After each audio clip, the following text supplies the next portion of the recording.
मृत्यु के देवता यमराज का वध कर दिया गया था। जी हाँ, उस दिन मौत को खुद अपनी मौत देखनी पड़ी थी और उनका वध करने वाले कोई और नहीं बल्कि स्वयं कालों के काल महाकाल थे। सिर्फ अपने एक 16 साल के नन्हे भक्त को बचाने के लिए महादेव ने यमराज की छाती पर ऐसी लात मारी कि यमराज के प्राण निकल गए। कहानी शुरू होती है महान शिव भक्त ऋषि मृकंडू और उनकी पत्नी मरुदवती से। सब कुछ था उनके पास, लेकिन एक ही दुख था, संतान का न होना। उन्होंने शिवजी की कठोर तपस्या की। भोलेनाथ प्रसन्न हुए, लेकिन उन्होंने एक कठिन शर्त रख दी। उन्होंने पूछा, तुम्हें कैसा बेटा चाहिए?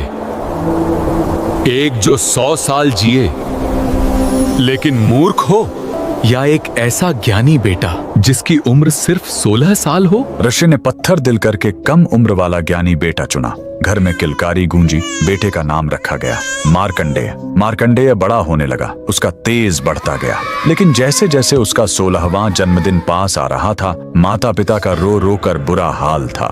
जब मार्कंडेय ने कारण पूछा और उसे अपनी मौत का सच पता चला, तो वो नन्हा बालक बिल्कुल नहीं घबराया। उसने कहा, मैं उस महाकाल की शरण में जाऊंगा जो मौत को भी बदल सकते हैं।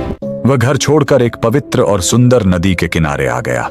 उसने मिट्टी से एक शिवलिंग बनाया और तपस्या में लीन हो गया। लगातार 3 दिन बीत गए। तीसरे दिन जब मार्कंडेय पूरे 16 साल के हुए तो यमराज ने अपने यमदूतों को भेजा। यमदूत जब उसे छूने गए तो मार्कंडेय की भक्ति के तेज ने उन्हें रोक दिया। हार मानकर वो भाग खड़े हुए। अब यमराज का गुस्सा फूट पड़ा। वो खुद अपना घातक काल पाश लेकर वहां आ पहुंचे और गरजे, बालक, तेरा समय पूरा हुआ। डरा हुआ मार्कंडेय शिवलिंग से लिपट गया। यमराज ने अपना फंदा फेंका, लेकिन यही उनसे सबसे बड़ी गलती हो गई। वो फंदा बालक के साथ साथ स्वयं शिवलिंग पर भी जा कसा। उन्होंने अनजाने में महाकाल को बांधने की कोशिश की थी। तभी जोरदार धमाका हुआ। शिवलिंग फटा और कालों के काल महाकाल प्रकट हुए।